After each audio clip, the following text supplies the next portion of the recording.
প্রিয় ভালোবাসার ভাইয়ের আমার আসসালামু আলাইকুম। তো আমি প্রথম অবস্থায় লস করছি, আপনারা যাতে লসটা না করেন সেই উদ্দেশ্যে আজকের ভিডিওটা।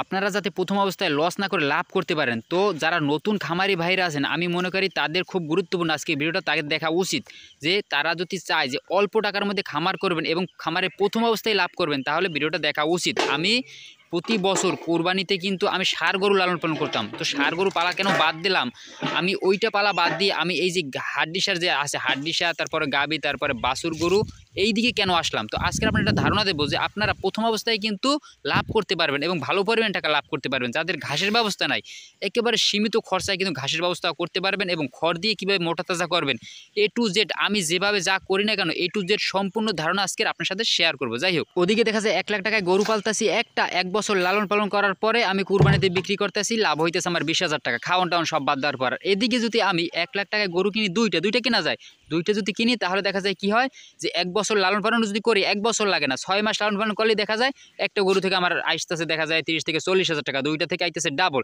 তার মানে 1 লাখ টাকা কেন একটা জায়গায় আমি একটা গরুতে ইনভেস্ট করে রাখবো, এটাই স্বাভাবিক। তো এই ভুলগুলো আমি প্রথমে করছি। যাই হোক, 1 নাম্বার আমি যে ভুলটা করছি যে ষাঁড় গরু পালন কেন বাদ দিলাম, ভালো করে বোঝার চেষ্টা করবেন। আমি ষাঁড় গরু কিনছি প্রথম অবস্থায় আমি বুঝি নাই, আমি মানুষ ধরে গরু কিনছি। তো আমার এই বিষয়ে অনেক ভিডিও দেওয়া আছে যে কীভাবে প্রথম অবস্থায় নতুন যারা আছেন তারা গরু কিনবেন বা একা একা কিনতে পারবেন, লাভ করতে পারবেন কেরাম হয়ে। তো এই বিষয়ে একটা ভিডিও দেওয়া আছে। যাই হোক, এখন প্রথম অবস্থায়গুলো আমি বুঝি নাই, তাই আমি কি করছি, আমি মানুষ ধরে তারপরে গরু কিনছি, মানুষ ধরে একজন সাথে যে বোঝে এই রকমের। তো কেনার পরে কি হইলো, ওই গরুগুলো আমি টার্গেট করছি যে এই বছর কিনছি, সামনের বছর মানে আগামী বছর কুরবানিতে বিক্রি করবো, এই রকমের টার্গেট করে ষাঁড় গরুগুলো কিনছি। সেক্ষেত্রে প্রথম অবস্থায় আমি বুঝি নাই, তারা আমি কেনাম হয়তো জিততেই পারি না, তাদের লাভটা তারা দেখছে দালালরা, কিন্তু আমার লাভটা তারা দেখে না। 2 নাম্বার কি হয়েছে যে ওই গরুগুলো কিনছি তখন এক দাঁতও হয় নাই, ভালো করে বুঝবেন, একটা দাঁতও হয় নাই। তো 1 বছর যখন আমি ওই গরুগুলো লালন পালন করছি, তখন দেখা যায় কুরবানির আগে আগে কোনোভাবে গরুর বয়স আইতেছে না, দাঁত পড়ে নাই। তাই বয়সে যখন নাই কোনো গরু, তখন কিন্তু গরু গায়ে মাংস কোনোভাবেই আনা সম্ভব না। একটা জিনিস জানবেন যে গরুর যদি বয়স না হয় তাহলে মাংস আনা কোনোভাবেই সম্ভব না গরু গায়ে। সেক্ষেত্রে আমি এই 1 বছরে কিন্তু গরুগুলো বিক্রি করতে পারি না, পরের আরও 1 বছর আমার পালা লাগছে। সেক্ষেত্রে আমার চালান তো নাই, তারপরে যে খাবার খরচ ওটা লস গেছে। তো এক্ষেত্রে আমি সেখান থেকে কিন্তু বুঝছি যে আসলে লাভ করতে হলে বড় বড়ি দেখে, আপনাদের আমি বারবার বলি যে ষাঁড় গরু যদি লালন পালন করেন, বড় বড়ি 4 দাঁত 6 দাঁত কিনবেন, বড় ফ্রেম দেখে, যেন ওটা বড় হওয়া লাগে না, খাওয়াইলেই বড় হয়। দেখবেন বড় বড় খামারের কিন্তু বড় বড় বডির গরু কিনে আনে প্রথম অবস্থায়, তারা কিন্তু ছোট বাছুর কিনে না, কারণ তারা ওটাকে অল্প কিছু খাওয়াইলেই মাংস ধরে, চাইলে কুরবানি পর্যন্ত রাখা লাগে না, এর আগেও তারা কিন্তু বিক্রি করতে পারে। তো সেক্ষেত্রে আপনারা অবশ্যই বড় বডি দেখে এবং বয়স দেখে গরু কিনবেন, ষাঁড় গরু, তাহলে লাভ করতে পারবেন। তো প্রথমে এই ভুলটা করছি, তখন বুঝতে পারেন না, এখন কিন্তু আমি এই ভুলটা করিনি। তারপরে যে আমি এই যে গাভী তারপর হাড্ডি সার এই সেক্টরে কেন আসলাম, দেখেন যে কুরবানিতে এই যে হাড্ডি সারগুলো আছে, এই গরুগুলোর চাহিদা থাকে প্রচুর, কারণ একটা মানুষ এক একটা গরু একজনে কুরবানি দিতে পারে এবং মাংসও ভালো হয় এবং দামেও কমে পায়, এই জন্য প্রচুর চাহিদা। আমার এইগুলো কিন্তু হাটে উঠান লাগে না, আমার বাড়িতে এসে দেখা যায় কুরবানি 10 দিন 15 দিন আগে এসে কিন্তু মানুষ বুকিং দিয়ে যায়। তো আমি যদি এই 3 মাস পরও বিক্রি করি, একটা হাড্ডি সার আমি কিনতে পারি, একটা ষাঁড় গরু যে টাকায় কিনি তার একটা ষাঁড় গরুর টাকাতে আমি 2টা হাড্ডি সার কিনতে পারতেছি এবং লাভও বেশি হইতেছে। একটা হাড্ডি সার আমার লাভ হইতেছে দেখা যায় 20 থেকে 25,000 30,000 টাকা, আর একটা ষাঁড় গরু 1 বছর পালন করার পরও আমার লাভ হইতেছে 20,000 টাকা খাওয়ান বাবদ, সব খরচা বাদ দেওয়া। তাহলে আমি কেন হাড্ডি সার গরু পালবো না? তো আপনারা যদি চান যে না 3 মাস পর আপনারা এটা বিক্রি করবেন, তাও করতে পারবেন। তো আরেকটা কথা আপনাদের বলে রাখি যে লসটা যাতে না হয়, যে হাড্ডি সার যারা পালন করতে চাইতেছেন, আগে খেয়াল করবেন যে আপনি যেখানে থাকেন, যে শহরে বা যে এলাকায় থাকেন, ওইখানে যে গোস্তের চাহিদা কেমন, প্রতিদিন কয়টা গরু জবাই করা হয়। তো এইটা যদি আপনি খেয়াল না করে আপনি হাড্ডি সারের গোস্ত তৈরি করেন, দেখা যায় ওগুলো বিক্রি করতে আপনার সমস্যা হবে, কারণ গোস্তের চাহিদা কম। আপনি এদিকে মাসে বা 3 মাসে 4টা 5টা গরু রেডি করতেছেন, তাহলে ওটা খাবে কোথায়? তো এই বিষয়টা খেয়াল করে অবশ্যই আপনারা হাড্ডি সার গরু লালন পালন করবেন। আমি এই ভুলটা করে কিন্তু প্রথম অবস্থায় হাড্ডি সার গরু পালন করে লস করছি।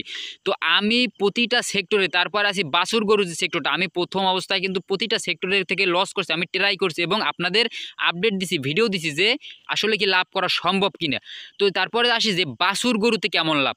বাছুর গরু যেগুলো আছে, আপনারা একটা জিনিস খেয়াল করবেন যে বাছুর গরু, শুকনো যে বাছুর গরুগুলো আছে, ওইগুলো কোয়ালিটিফুল বাছুর গরু হাটে পাওয়া যায়। আমি আপনাদের বলি এবং দেখাইছি যে শুকনো কোয়ালিটিফুল, বয়স কম এবং কম দামে পাওয়া যায়। তো এই যে 2টা গরু দেখেন, এই যে এটা কিন্তু এখন সিংহ নাই, একেবারে কম বয়সী বাচ্চা, কিন্তু শুকনো। দেখেন এই একটা গরু 6,000 7,000 8,000 টাকায় কিনা, আপনারা বিশ্বাস করবেন না হয়তো, একেবারে কম টাকায় কেনা এবং খাওয়ান খরচা একেবারে কম। তো এই কম খরচা দিয়ে যদি এই গরুগুলো কিনা বাবদ কম খরচা, তারপর খাওয়ার বাবদ। দেখেন এই খড়ের সাথে দেখা যায় কিছু আটা, তারপরে আপনার ওই যে চালের গুঁড়া, তারপরে দেখা যায় যে ভুট্টা ভাঙা, এইগুলো মিক্স করে কিন্তু গরুগুলোকে দিই এবং কি পরিমাণে খায় দেখেন। যাদের ঘাস নাই তারা কিন্তু ঘাস ছাড়া এরকম পালন করতে পারেন। তো তারপরে এই যে বাছুর গরুগুলো যদি আপনারা 1 মাস 2 মাস, বড় জোর 2.5 মাস পালন করেন, বাজার থেকে শুকনো গরু এনে বা যে কোনো জায়গা থেকে শুকনো গরু আনার পরে পালন করেন বা শুকনো বাছুর পালন করেন, তাহলে দেখা যায় কি আপনারা কিন্তু অল্প টাকার ভিতরে ভালো পরিমাণে প্রফিট করতে পারবেন। তো আপনাদের পরামর্শটা দিই যাতে আপনাদের সমস্যা না হয়, আপনারা লস না করেন।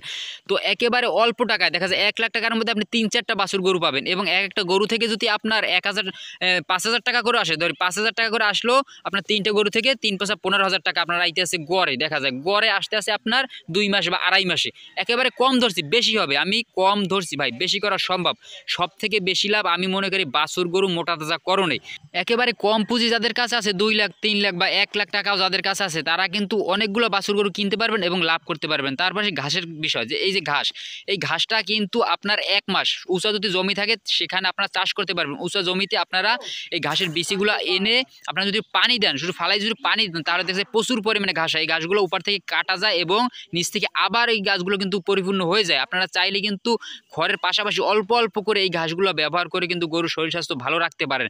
আমি দেখা যায় এই খড়, এই শুধু খড়ের সাথে আপনার দানাদার, অনেকে বলবেন ভাই দানাদারে তো অনেক দাম।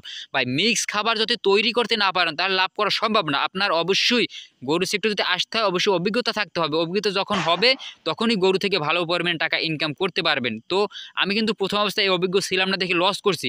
এই খড় দিয়ে শুধু ঘাস, আমার তো ঘাস নাই, শুধু খড় দিয়ে কিন্তু আমি গরু মোটা তাজা করি। কিভাবে করি? এই যে আমি মিক্সটা তৈরি করা শিখে গেছি। গরুর দেখা যায় যে দানাদার অনেকগুলো মিক্স করে আমি খাবার তৈরি করতে পারি, সেই ক্ষেত্রে আমার খাবার খরচা কমে যায় এবং ভালো পরিমাণে লাভ করা সম্ভব। এই যে গরুটা দেখতেছেন, এই গরুটা যদি আমি চাই না বীজ দিয়ে ভালো কোয়ালিটির বাছুর তৈরি করব, তাও কিন্তু 100% কিন্তু বাছুর আমি তৈরি করতে পারবো। কিন্তু আমি এটাকে রেখেছি সামনে কুরবানিকে টার্গেট করে। কুরবানিকে এই গরুটা যদি আমি কুরবানিতে বিক্রি করতে পারি, এই গরুটা থেকে আনুমানিক আর কম হলে আমার 40,000 টাকা লাভ হবে। এবং এই সামনে একটা গরু, এই গরুটা কেনা ছিল আমার 35,000 টাকায়। তো এই গরুটা আমি কোরবানিতে একেবারে না হইলেও দাম 70,000-75,000 টাকা দাম হবে, তাও চোখ বুঝে। যারা জানেন না তারা একটু খোঁজ নিয়ে দেখবেন কুরবানির হাটে আসলে গাভী যে হাড্ডিসারগুলোর দাম কেমন এবং চাহিদা কেমন। এবং এদের খাবার খরচা একেবারেই কম, খাবার খরচা কম। আপনারা যদি চান, যে যাদের কাছে পুঁজি কম আছে, চিন্তা করতেছেন যে না আমি খামার সেক্টরে যাইতে পারবো না, গেলে অনেক পরিমাণ টাকা দরকার, তাদের বলি ভাই অল্প পুঁজি দিয়ে যদি চান যে দেশি গরু খামার করবেন, ভালো পরিমাণে লাভ করতে পারবেন। প্রথম অবস্থায় যারা বোঝেন না তাদের আমি মনে করি, আমার ব্যক্তিগত পরামর্শ এটা, ভালোবাসার ভাইদের জন্য আমি এটা আমার ব্যক্তিগত পরামর্শ দিতেছি, ভাই আপনারা প্রথম অবস্থায় দেশি গরু যদি শুরু করেন বা ক্রুজের কোনো গরু দিয়ে শুরু করেন, তাহলে ভালো পরিমাণে লাভ করতে পারবেন। পরে যখন আপনি অভিজ্ঞ হয়ে যাবেন তখন আপনার যা খুশি, যে কোয়ালিটির গরু খুশি আপনারা পালন করতে পারবেন। তখন না ডাক্তার ডাকতে হবে না, আপনি সব কিছু বুঝে যাবেন, ট্রিটমেন্ট বুঝে যাবেন, খাবার খরচা বুঝে যাবেন, সব A to Z আপনার যখন ধারণা হয়ে যাবে, একা গরু কিনতে পারবেন, তখন এমনিতেই লাভ হবে। তো প্রথম অবস্থায় বোঝার জন্য হলো আমি মনে করি দেশি গরু দিয়ে শুরু করা উচিত, বা ক্রুজের যে কোনো শাহিওয়াল বা যে কোনো ক্রুজের গরু দিয়ে আপনারা শুরু করতে পারেন, ভালো পরিমাণে টাকা ইনকাম করতে পারবেন এবং অভিজ্ঞতা লাভ করতে পারবেন। আরেকটা কথা আপনাদের বলে রাখি, লস করার যে কারণগুলো, যে আপনারা প্রথম অবস্থায় বড় করে শেড উঠাইবেন না। আমি এখনও কোন শেডে গরু পালন করে তা তো দেখছেন। তো যখন প্রফিট ভালো হবে, যখন খামারে অনেক গরু হবে, তখন একটু মোটামুটি অবস্থা, তাও মোটামুটি অবস্থায় শেড তৈরি করবেন। প্রথম অবস্থায় আপনার ঘাসের জমি, তারপরে শেডের পিছনে টাকা নষ্ট করবেন না। আমি কিন্তু এগুলো কখনোই করি না, তাছাড়াও যে লস করছি তাও অনেক। তো এখন আলহামদুলিল্লাহ আপনাদের দোয়ায় ভালো পরিমাণ টাকা ইনকাম করি। তো যদি আমার ভিডিওটা ভালো লাগে অবশ্যই এটা লাইক, একটা সাবস্ক্রাইব করে রাখবেন এবং ভালোবাসার ভাইরা আপনাদের মূল্যবান মতামত অবশ্যই কমেন্টে লিখে যাবেন। ধন্যবাদ সবাইকে।